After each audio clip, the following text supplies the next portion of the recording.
Welcome. In this lecture, we are going to discuss about the policy formulation, the basic issues involved in it. As you know that when an organizational process moves on, the people who are managing the affairs of the organization need to take various kinds of decisions day in and day out. In every activity, there is some kind of decision need to be taken by the managers who are managing the affairs of the organization. Now, when a manager needs to take any decision, the question comes, yes, what are the guidelines, how he should go about it, whether there is any instruction given by the top management, in what way, within what boundaries, within what parameters they need to function. Those are things need to be developed. So the managers have a need to consult some form of policies which are already framed out by the management of the organization, so that it helps them to take their day-to-day decisions. So in a way, you can see that policy is also kind of decision. Say if we want to do something, any activity that we want to do, as a manager I may need to ask my management, yes, how I should do this and what I should do this, within what boundaries and within what parameters I need to do it, what is the philosophy of the organization while doing that particular activity. The management may give those ideas or their guidelines in regard to that. But then while taking the decisions in the organization, it is not possible that every now and then you go to the management, ask for their guidelines and then do the action. So a policy is something which is a one-time standing decision. The decision has been taken once and that will be followed continuously, and on the light of that, all other further decisions are required to be made. Say for example, when you think of any organization, they want to make recruitment of their personnel. Now, while making recruitment in the organization, the management may have a policy that we need to promote or take people from internally. At least 50% of the vacancies should be filled up from there, and then 50% from the outside. Now, this is a guideline. Now, this guideline, once it is set, the managers who are involved in the process of recruitment, they can take this guideline and can do their work accordingly without again asking and thinking and deciding about that what should be the policy of the organization. So policies are of immense importance. It facilitates the process of functioning, the decision making in the organization, making it faster and effective, and it helps to do the things with a boundary within a boundary, and it helps a consistency in the practices of the organization. So policies are intended to provide guidance to managers in any decision making situation. Now, from this discussion we understand that the policies are important, and there are various importance of policies. Let us see what are those things. Number one, a policy furnishes the framework for decision. You want to take any decision, suppose you want to take any decision regarding, as we are talking about, say, recruitment, then how much percentage of people should be promoted from within the organization, how much percentage of people we should take of what kind of qualification, what kind of experience, and all these things may have certain guideline issued by the top management. So it helps the managers, the lower level managers, to get a framework for decisions which they take in their day-to-day activities. A sound policy, by the same logic, the sound policy saves time and confusion in decision making. If there is a sound policy already framed out by the people of the top management, that will save time. You need not to think about it again and again, and the confusion for a manager that what I should do, whether I should do and whether I should not do, that can be very well removed. So if an organization has made their recruitment policy, their marketing policy, their customer policy, their promotion policy, then with their transfer policy in HR department. There are various kinds of policies which can be formed, and the people down below will be able to easily follow that without any confusion and wastage of time. It assures the consistency in operations. The managers in the organization may change. The manager personnel who is in charge of, who is responsible for making the recruitment or selection process, they may change, but the policies of the organization is going to remain until and unless it is being changed as a matter of policy, as a matter of requirement, as a matter of urgency. But otherwise, the policies will remain the same. Man may go, manager may come, resulting in the fact that the consistency in the operation of the business will be maintained. Whoever is the manager, he will follow that particular policy. The next importance can be seen as the policies and procedures ensure that fundamental organizational processes are performed in a consistent way that meets the organization's needs. Because when the top management is making the policies, it will ensure that the policy should take care of the basic needs of the organization. The policies are the guidelines to the operational issues of the organization, which will ensure that whatever is needed by the organization, that is being fulfilled. So therefore, the policies and procedures made with well thought processes and considering all facts and figures of the organization, then if the people at the operational level makes that and follows that and do their duties, definitely that is going to meet the organizational needs. It ensures implementation of statutory regulation. As we have seen that policies are made by the top management. Policies are made by the top management in response to the various environmental needs or environmental constants or environmental considerations.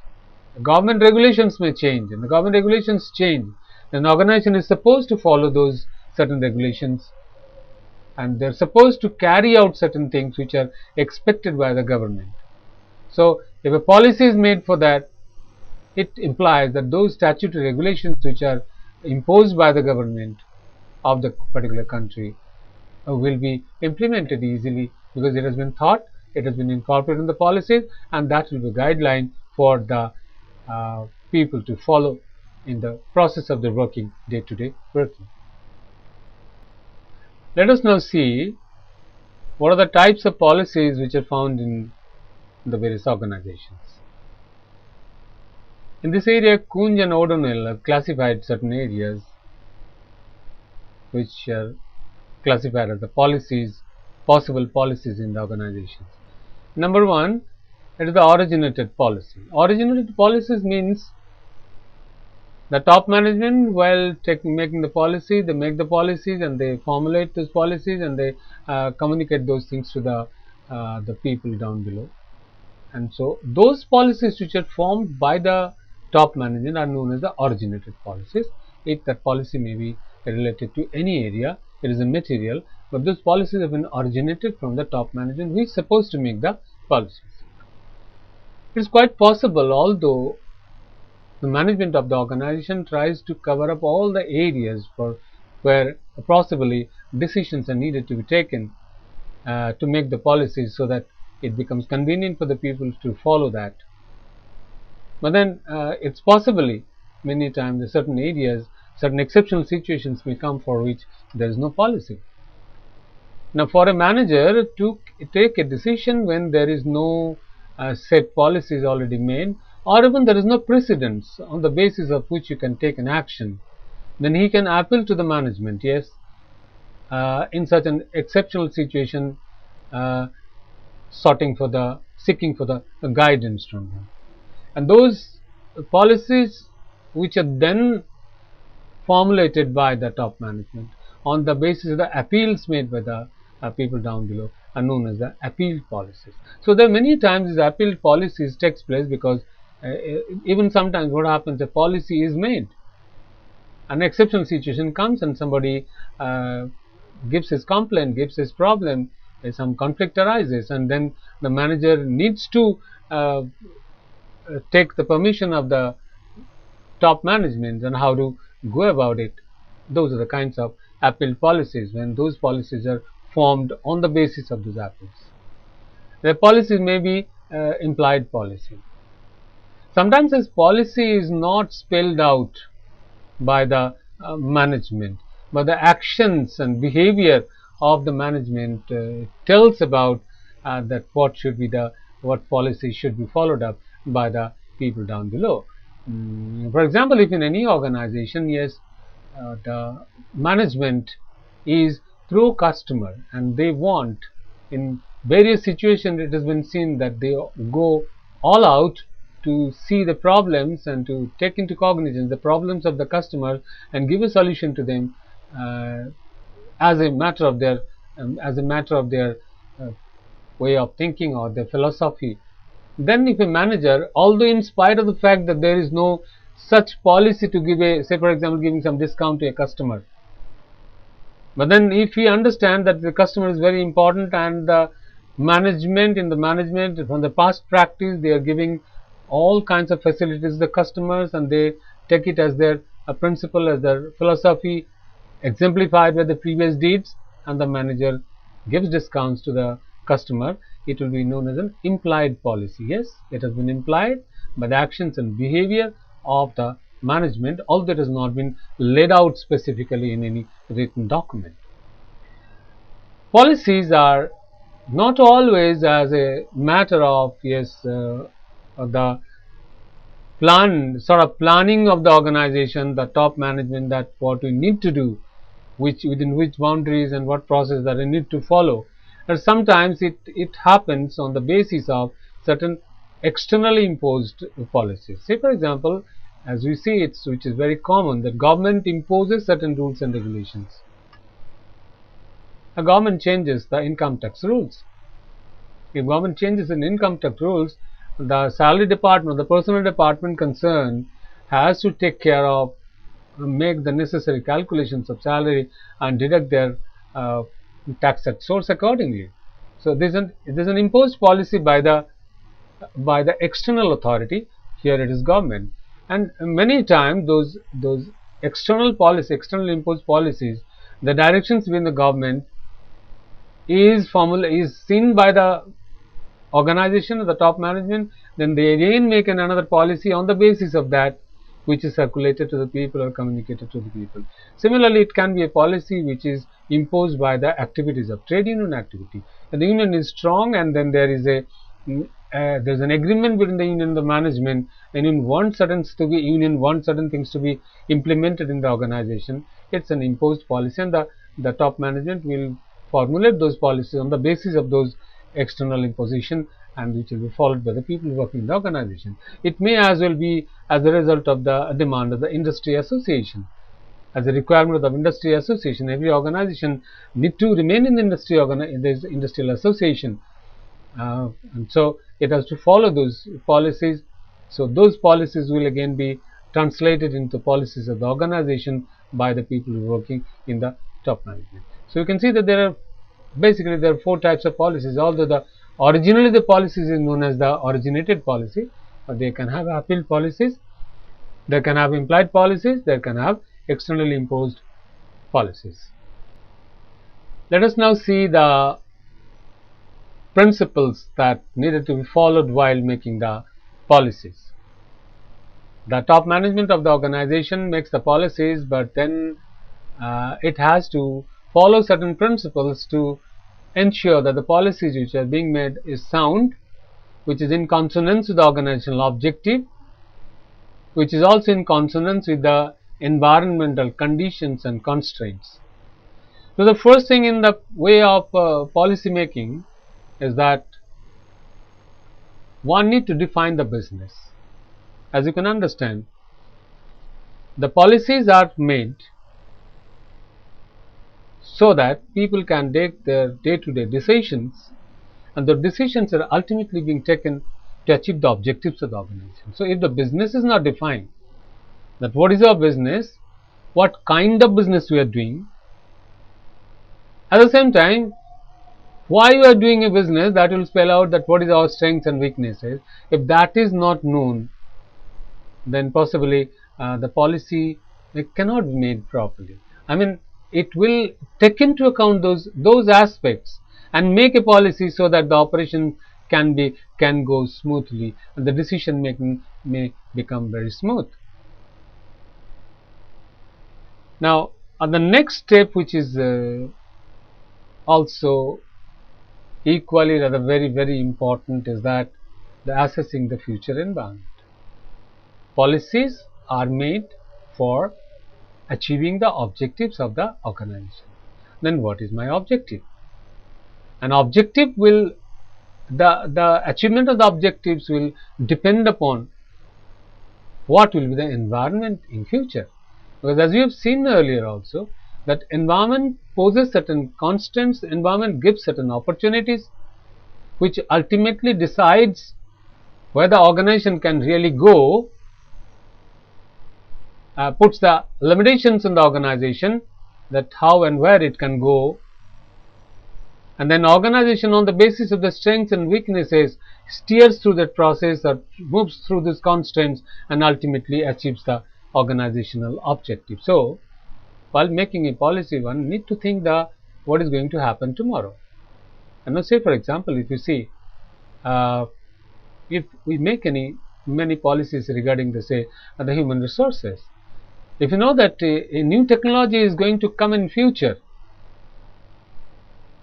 in the environment, and the organization to survive has to embrace that new technology, then the organization need to make its own policy for giving training to the people in that particular area. If we are going to implement IT in any organization, when you need that in future, you need to use the IT tools for various activities of the organization, then organization may need to make a policy for giving the people the training in the area of IT. So, the environment will dictate, will make us understand that what kind of policy and what should be the policy. Now, policy making, although will make as per the requirement of the environment, as per the business that you are doing, but then what is the fuel? I mean, if you want to make any policy, you must know that what resources that you have got in your command. If organization do not have a resource and then makes a policy which is not possible to be implemented because of the lack of the resources available, then there is no sense and there is no use of making such policy, and that policy in itself is an absurd policy. So, that the resource may be anything. The resource may be the skilled people, availability of skilled people in the organization. If I make a policy of augmenting our production process, augmenting our production units, say from 10,000 to 50,000 units, without considering the fact whether we can increase our production from 10,000 to 50,000, whether we have got that kind of plant and machinery or technology that is available and needed to go up to that level, without knowing that, if that policy is made, that is going to be absurd. So, must be ensured that what is the availability of resource in the organization. And the next, last but not the least, one of the most important point is that the policies which are framed by the people at the top level must be communicated to the people down below. Organization do not run by an individual. Organization is not because of one or two people at the top. It is the combined effort of the people that makes and realizes the dream or the objectives of the organization. So, what are the policies of the organization?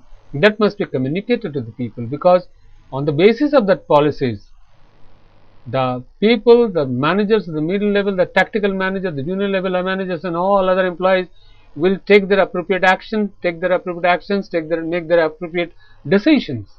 So, communication of the policy down below is very important as making the policy in itself. And at the same time, we may remember that policies helps to ensure that all units of an organization operate under the same ground rules. And if there is a policy, everyone is supposed to follow the same rules, so there will be consistent operation in the entire domain of the organization. What is the process of policy formulation? Probably we have already discussed a little about it, that while making policy, formulate a policy rather, the first and foremost thing is to define what is the mission of the organization, means what is the purpose the organization wants to achieve, and that purpose of the achievement, what they want to achieve, is not defined. It is not possible to make the policies which supposed to be in consonance with those the mission of the organization. Given that, the next important thing is to understand the environment in which the organization is functioning, appraising the environment. It requires to make some kind of SWOT analysis where the external environment and the internal environment both are existing. In the internal environment, there are strengths and weaknesses of the organization. In the external environment, there are opportunities and threats are available, which is known as SWOT. Now, we need to make an appraisal of that environment, that is, what are the factors which are existing in the organization, organizational environment. As you know that as we are talking about little earlier, the social environment, the cultural environment, the economic environment, the technological environment, the statutory environment, the legal environment, or the political environment, everything is putting certain effects or on the organizational activity. But then the organization cannot change those environmental constraints, or which is going to come to them as the barrier to the process of working. But then what is expected? The organization need to develop themselves and come up to those expectations of the environmental expectations. And therefore, once that environment is understood very well, the opportunities available, the constants available. Say, for example, for a banking organization, the banker will first make an environmental analysis. Yes, what kind of customers are now available in the territory where a particular branch is functioning. Now, what kind of people are staying there? I mean, what is their income? What is their expenditure, their habits? And depending upon that, they can meet their customers, sell their products, or advertise their products, make campaigns for the products with the customers. So the appraisal of the environment, what is happening there around, that's very important, because the policies that you make will be in accordance with that. You cannot make a policy of producing the high level or very highly sophisticated equipments which cannot be purchased by the people of the lower income group, when your customers are only belong to the lower income group. So the policies which will be made must be inconsistent with the environment in which we are existing. But then at the same time, since the organization need to develop itself and come up to the expectation of the environment, the organization has to make its own analysis, the environment, the internal environment in which it is existing. That is, who are the people there within? What is the strength and the skill level of their employees? What is the motivation level of their employees? And so what is their own strengths? What is their own weaknesses? If there are certain strengths, those must be practiced, those must be used for taking the various operational decisions. At the same time, if there are weaknesses, the organization, with certain weakness, the organization can think of making certain policies by which they would like to remove those weaknesses over a period of time. So policy formulation will involve making appraisal of the environment as well as making appraisal of the corporate itself. And then while making the policies, when you see that certain policies are needed to be made, and the policies are made to take certain decisions when the people are confronted with certain problems that are needed to be solved. When we make a solution of any particular problem, there may be various alternatives. Policies should not be made just by thinking as a policy is to be made. While making the policy, the people who are involved in the policy making make a careful analysis of the situation, and they can identify certain alternatives, that what are the possible ways by which you can solve this problem. So what are the possible ways, the possible steps that you need to take, are the possible different ways of solution that can be made. So there may be 1, 2 or 3 different kinds of solutions. Say for example, you can think of recruiting people all from inside, or recruit people all from outside, or you can have 50% people from inside, 50% people from outside. So there are various alternatives. Now organization need to get those alternatives identified. What are the possible things that can be done? And the next thing, possible thing and the rational thing is to make a choice of out of those different policies, possible policies which can be carried out. I mean, in our given case, we may decide to take people only from inside. But then that is as a result of certain conditions which is imposed on us. If the union is very strong and the union wants that 100% people must be taken from inside, the organization can make a policy of doing that. But then at the same time, if the organization thinks that no, we need to keep our people happy, at the same time our internal people happy, give them enough opportunity in their growth in their career path, at the same time we require new ideas, new blood or new thinking, new thoughts, new ideas from outside, yes, we can also keep 50% from outside. So they can make a policy of that. So they will choose the right policy depending upon what suits to their suits to meet their organizational objectives. And then definitely the very important step is that making a policy in itself has got no meaning, it has got no result to be given. If that policies need to be implemented, policies are to be developed, people should be motivated to follow those policies, making them aware of the pros and cons of those policies, that what they are really going to achieve out of it, how that is going to be beneficial for the organization as a whole, and then they should see that it is being implemented with proper organization, in a right way, in the right manner, with the right attitude. Those are being implemented. And then at the same time, you must understand that the policies once made, it is not that the policies are forever. Policies need to be reviewed, and as we have seen in the first point, the policies are made on the basis of the environmental constant, environmental dictates, environmental needs. So one must ensure that from time to time the policies that has been made is alive, which is responsive to the environmental needs, responsive to the corporate needs, responsive to the internal environment's need, and so on and so forth. So there is a process of revising or reviewal should be continued. So in the process of policy formulation, we have seen there are 6 steps which are very important to be followed. But then we must mention here that effectiveness and consistency of decision in all functional areas of business depend on how well the policies are formulated and understood. Once a policy made wrong, definitely that is going to give us the wrong results, wrong actions. And also a policy framed very well, not properly communicated, not understood by the people down below, is going to give us the same bad effect. So therefore policies must be formulated well, it must be communicated to the people well, and it must be understood by the people who are working down below.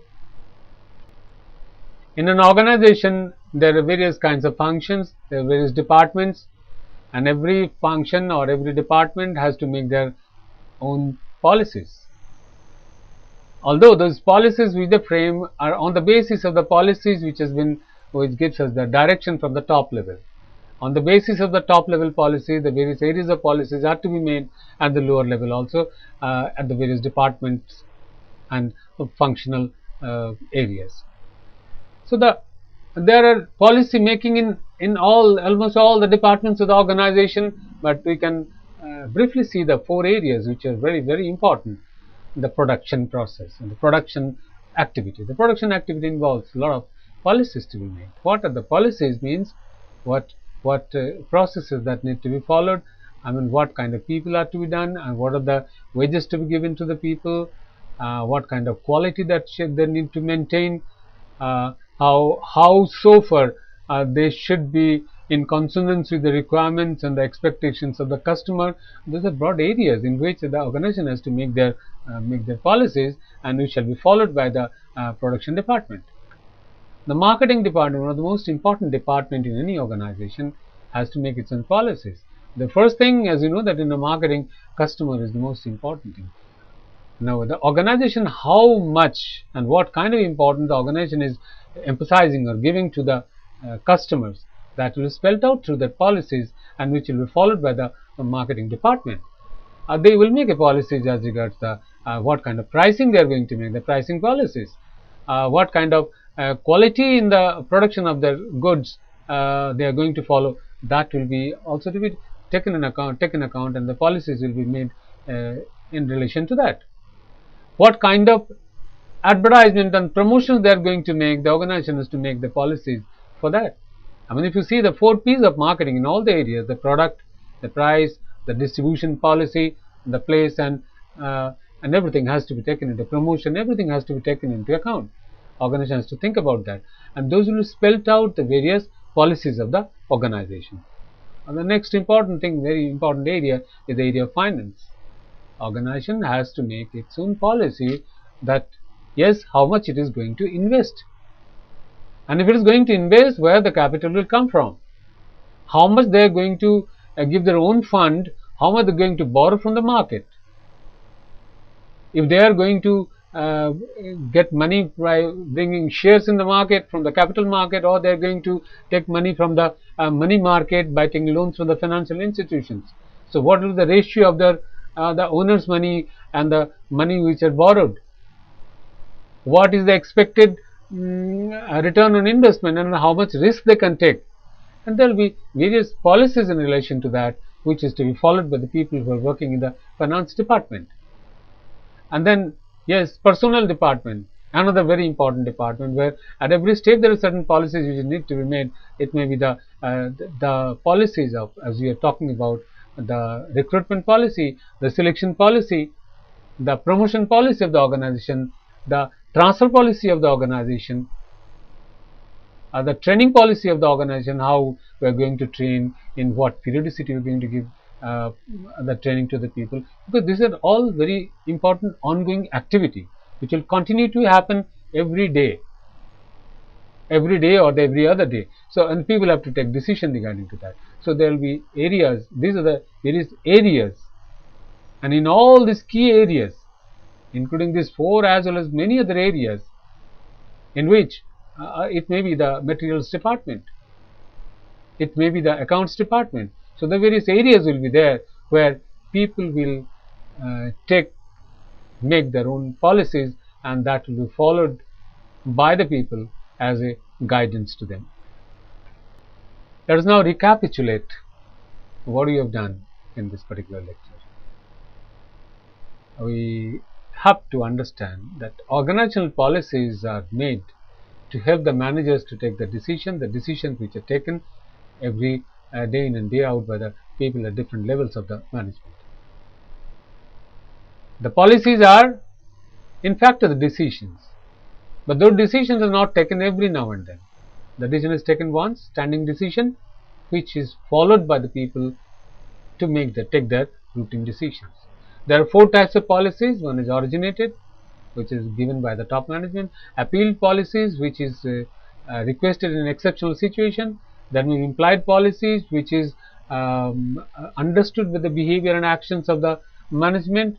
There may be certain policies are formed which are known as externally imposed policies, as the dictates of the external environment by anybody like government or union or anybody else. A policy making involves defining business, that we need to define what is a business. We have to assess our future, you have to ensure the resources are available, and then policies are to be communicated to us. In the same way, the policy formulation involves defining the mission, appraising and analyzing the environment, and then identifying and choosing the implementing the policies. Policies are formulated for all the key areas of the business concerning various departments and various functions, and then all together helps to achieve the objectives of the organization. Thank you very much.